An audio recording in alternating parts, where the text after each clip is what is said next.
Well, we are here and we are together, and I'm sure it will definitely be worth the wait because I you are a very dynamic woman, and I'm extremely happy that you agreed to chat with me because I found your platform, and we are on a similar journey. Now, vision loss is a spectrum, and nobody has the same journey, but it was just very overwhelming in a positive way to see someone that looked like me on a similar journey. And you are doing great things on your platform. And so I wanted to have you come on and share that.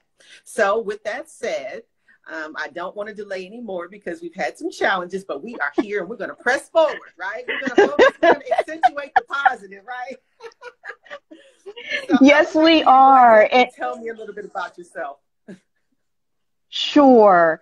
Out of all the things I thought that could go wrong, I wasn't expecting technical issues. So that's kind of funny. But Michelle, thank you so much for having me. I really, really appreciate it. It's just such a joy talking with you. And I'm just so thrilled to be able to share a little bit of my journey here today with you and with your followers and hopefully some of my followers as well. First, as Michelle said, my name is Stephanae. I like to be called Steph. I am a medium brown skinned black woman with short salt and pepper hair. I'm wearing a white t-shirt adorned with black braille beading that says disability includes diversity. And I'm wearing that with a black tuxedo jacket and black wooden leaf earrings. So that's the description of me for all of my blind and low vision friends. Awesome. And, even though I have low vision and, there are some days that are a little bit better than others, I always forget, even though I understand how important it is to describe yourself, that is wonderful to even remind me because this is a new journey. It's a fairly new journey for me. And yes, I would like to say I'm wearing glasses. I have short hair. I am a medium brown skinned woman as well. And I have on a top that has like a cowl neck finish to it. And that kind of describes me. I do have on some teardrop earrings as well. So that was a great introduction for both of us to remember how important it is to have descriptives when we are talking to help blind and low vision people to really get a grip or get some type of orientation as to who they are talking to. So thank you for that. You're welcome. So how did you tell us a little bit about your journey with your vision loss? My journey, it began out of the blue, totally out of the blue, with one macular hole, something I had never heard of before until it happened to me. And it actually spanned 4 years. So after that first macular hole, this wasn't supposed to happen, but I developed another one in my other eye. I had to have repeated surgeries, a number of different procedures. I developed cataracts, glaucoma, retinal tear, retinal detachment. I had uveitis. And all of these things happened within that 4-year period. And after that 4-year period, I was diagnosed legally blind and finally heard the words that no one wants to hear. Ms. McCoy, we're sorry. There's no more we can do for you. And I would like to say, I wish that the doctor would have stopped right there and replaced that period with a comma and would have said, however, there are these resources that we can point you to, but he didn't, but that's neither here nor there. Today, my residual eyesight is measured by hand waving or finger counting since I can no longer see the eye chart. So that, in a nutshell, is my sight loss journey. All right. Well, thank you for your transparency. Yes, my vision loss has been an interesting story. What the interesting part about it is no one can really explain to me what has happened. I mean, I've had a battery, and when I say a battery, a whole slew of tests done, and no one can really explain what has caused it. So that is frustrating in itself to have your blood work sent to some of the top-notch facilities across the country and to not have a real definitive answer as to what has happened. So my journey has been very interesting as well. And as you said, we do need to know the upswing, the upside, because there are resources out there. There are things that we can do to continue to live a fulfilled life, just like anyone else who has a disability. It is not a period, it is a comma. So I would like for you to talk about Bold Blind Beauty and a little bit, but before that, because that's a resource that I think is wonderful. But I would like for you to tell me, over this course of your journey, what have been some of the biggest challenges for you? The biggest challenge and the most apparent one was coming to terms with not being able to see.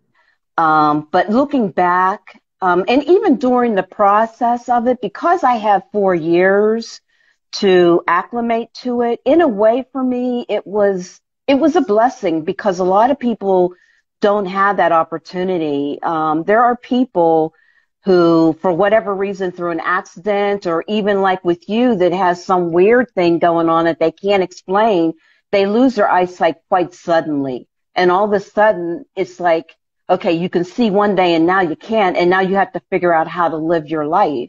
And at least I had, some adjustment period, because it did decline gradually. So I went from like 2020, now that was corrected vision, because I never had good vision. I had to rely on either glasses or contact lenses. So I went from corrected vision of 2020 to like 20, I think with the first macular hole, it went to 2080, then 200, and then so on and so forth to the point where I'm at today.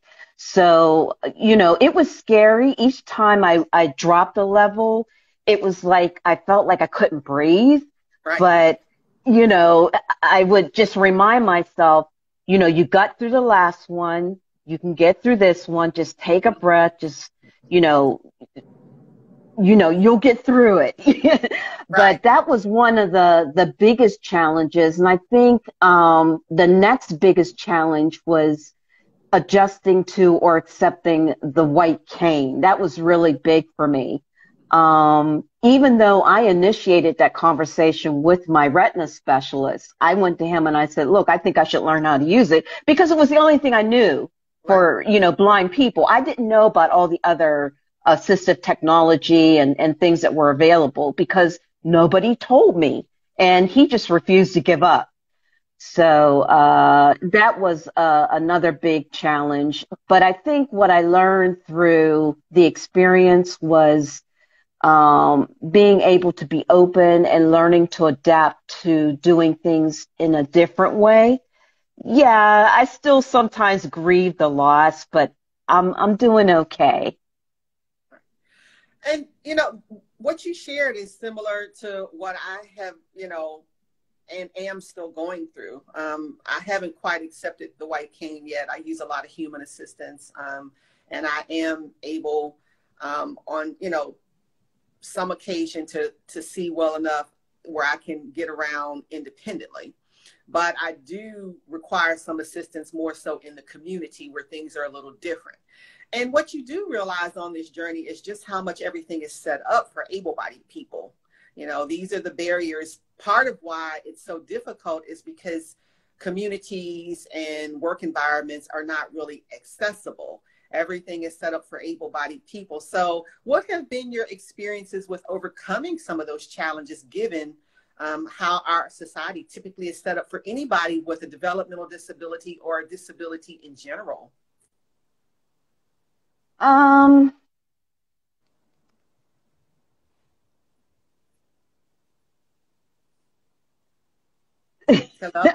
thinking. Okay.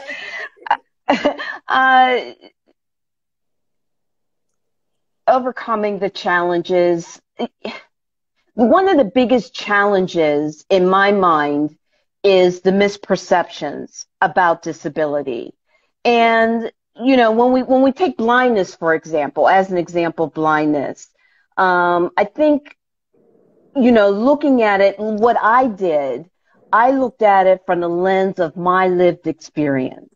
And Yes. what I found through that is it's wrong. It's wrong to do that, you know, and then to project that onto other people. So in my mind, as a sighted person, I'm thinking blindness must be this horrible, horrible thing, because when I close my eyes and I can't do anything and I don't know where anything is, you know, that must be an awful way to live. But it's, you know, through my disability, my, you know, living this experience of losing my sight, I found that it wasn't exactly like that. So what we have to do is really listen to people's stories, honor their stories, and accept them where they are as they are. I don't know that we'll ever be able to overcome the misperceptions, because I think that that's going to be an ongoing thing. You know, we've got 7.8 billion people on this planet. And as the population continues to expand, and it has over the last few decades, our social justice issues are also going to continue to expand. So there's a lot of work to be done for Yeah. all of us to continue to raise our voices, to amplify our voices, and to break down those barriers, like you said. Mhm. Um, that's what I see as the biggest challenges. And I think what you said is so, it is so amazing. And I'd like to pull that out and highlight it a little bit. Yes, because someone has the perception of, oh, that's an awful way to live.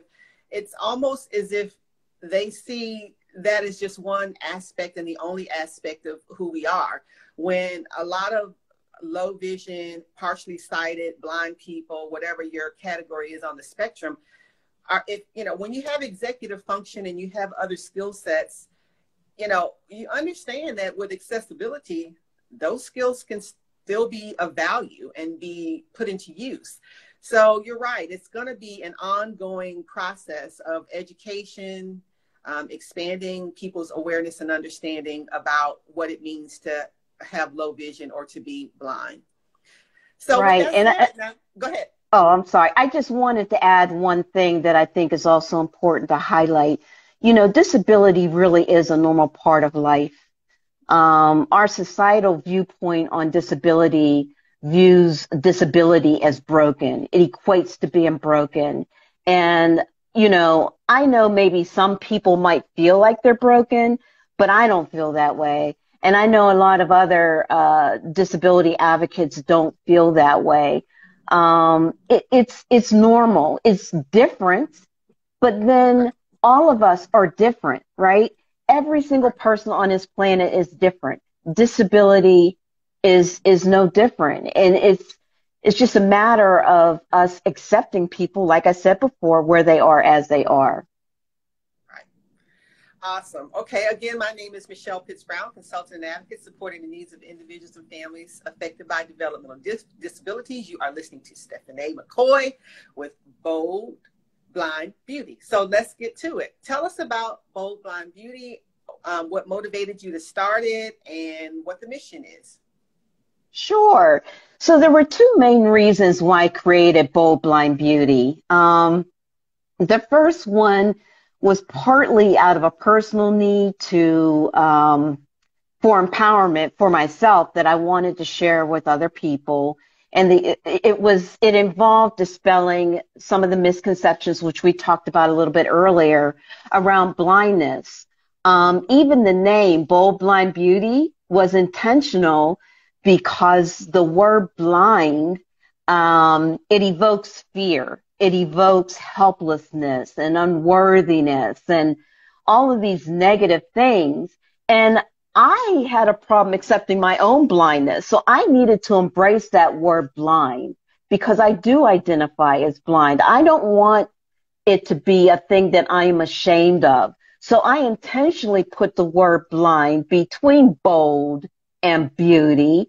because for me, you know, to be blind, to be out here living your life, actively living your life as a blind person is bold. I mean, Right. you can't get much bolder than that.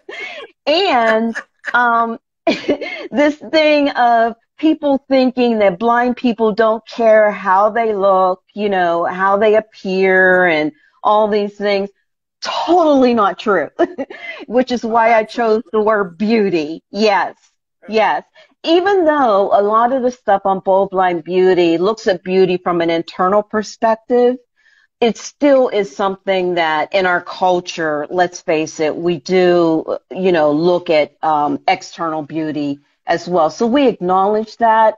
But I just thought that that was a powerful thing to take the word blind and put it between these two words. So then the second reason why I created it was to empower women who are blind or have low vision to embrace their beauty, increase their confidence, claim their power, and to boldly break barriers. Today, the site features stories of people from all across the blindness spectrum, from all walks of life, with the idea of furthering our mission of improving humanity by changing the way we perceive one another. So those were the two main reasons I created it. Mm-hmm. I hope that answers your question. Yes, it does. Yes. And so, I'd like to say that, yes, you have achieved your goal to help me personally. And I see the stories that you have shared. Other people embrace low vision, blindness, however they choose to categorize themselves, and to accept their disability. It does not totally define who they are. Yes, it is a part of who they are, but they're beautiful, they're bold, as you said, to keep getting up and getting out here and living life to the fullest. Having a visual impairment or low vision, being blind, that is a bold step, to not just shrink, to not just give up, and to just to continue to enjoy life like everyone else does. So you have achieved your goal and your mission with me, and I am so happy that I found you. Now, how can other people connect with you, and tell us some about also any of the other resources that you are aware of to support the blind community? Sure. So they can connect. They can connect with me. Anybody can connect with me on Twitter, Instagram, Facebook, and YouTube, Bold Blind Beauty. Or you can reach me directly at my email address, smccoy at Bold Blind Beauty, and that's SMCCOY at boldblindbeauty.com. As far as resources, one of my favorite resources that I always point people to is visionaware.org. It was actually one of the groups that I reached out to in my early days of my sight loss, and they were so helpful to me. And I actually ended up writing for them as well. But they have such great information, especially for people who are new to sight loss. Mm-hmm. And they're just really helpful. And they do have a peers section where people will write articles about different eye diseases or their personal stories about sight loss and how they're dealing with it. And you can even post questions and they'll answer them for you. So it's a great website to go to, especially for those who are new. And then the next resource is the National Library Service for the Blind and Print Disabled.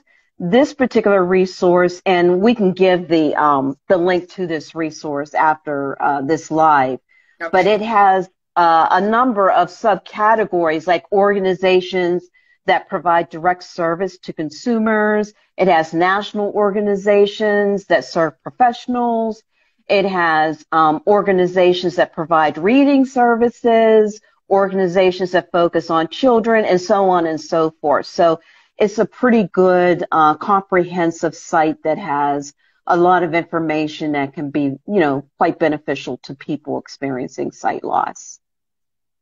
Awesome. Thank you. And one other thing I did want to ask, for parents who are supporting younger children who maybe have, sight loss at a very early age, and, they are really helping their children to get out there and navigate the world. What kind of advice or words of encouragement might you be able to give some of the caregivers? Anything that you can think of before we close out? Yeah, it's kind of difficult for me to provide any advice since that's not my story. I'm not a parent of a child who is blind or sight impaired. It's something that I've gone through personally, but I do know parents of children who are raising children who are going through that. And I think one of the top pieces of advice I could give is to, show your child there are no limits. There really aren't. Don't want to say don't. You don't want to tell people how to parent their child, but raise them to be curious, to explore the world, to just do all of that naturally, and reach out for those resources, because there are a lot of early intervention resources that help parents and children who are sight impaired to navigate the world. And, I think that I'm going to beg to differ with you, because I think that tip was awesome. And oh, thank you. Yes, I think that tip was awesome. And although I was fully sighted as a child, I know too, I can piggyback on that. I think validating your child, helping them to explore their thing, anything in a curious manner, and empowering them to understand that they are truly beautiful, that they can embrace their disability and not shrink, and then advocate for them to have access. I think all of those are some great tips, and I think you did a fabulous job with that. So I'm going to beg to differ with you. You did great. And I love what you added to it, because that is important. The value that they see within themselves, I think, is first and foremost important, because they do belong. Absolutely. Definitely. So thank you. All right. Well, I'm going to, go ahead and give you a moment to give us any closing thoughts that you might have, anything that you wanted to just add on before we close out. Sure. I just want to say to people, especially those who are new to sight loss, that your life is not over. Your world is not ending. It can feel that way sometimes. Believe me, I get it. I was there. I had so many pity parties for myself. I thought at one time I should become a pity party planner, because I got so good at it. But even though I've come where I am today, I've arrived where I'm at today, and I feel confident, I feel good. I still have days. We all do. It's just a part of life. What I would suggest anybody to do is to connect with other blind people. That was one of the best things that I did, and it saved me. It literally saved me. My blind friends, they are still my friends. They came by my side and lifted me up. And because I could see them actively living and thriving, even while being blind, that encouraged me. So do that. Right. I couldn't have said it better. And also, one thing I would like to add on, since I'm on this journey myself, is that what empowers me the most is to gravitate towards people who still see me as me, who don't say, oh, well, she's not one of us anymore. She doesn't fit in. Some of the people who are just amazing to me are the ones that can get past the low vision loss part of me, and who can still laugh with me, enjoy me, and treat me as they did prior to this happening. So I also think that is truly important. It's extremely important, yes, because you are who you are. And, I tell people today, the person I am, and that's another thing that sight loss taught me, was it allowed me to define myself without apology to anyone. I am a survivor. I'm a survivor still fighting to show up. And I make no apologies for that. And that is a culmination of all of my lived experiences, not just sight loss, not just my childhood, not just any defining moment. It's everything. So you're right, Michele. Your sight loss doesn't define who you are. You're still the same person. Same things that you enjoyed before, you'll enjoy during and after. Absolutely. This has been a wonderful discussion. Thank you for pressing through and, jumping on board and sharing your story, because I feel it is so important. I encourage all of you to connect. And for those of you who did not catch the live, I'm going to post and you can do the replay and find value in this discussion, because I think it is so helpful. Thank you, Stephanie. Thank you. And I will Thank you, definitely Michele. be in touch. Okay. All right. You have a great day. You too. All right. Bye-bye. Bye-bye.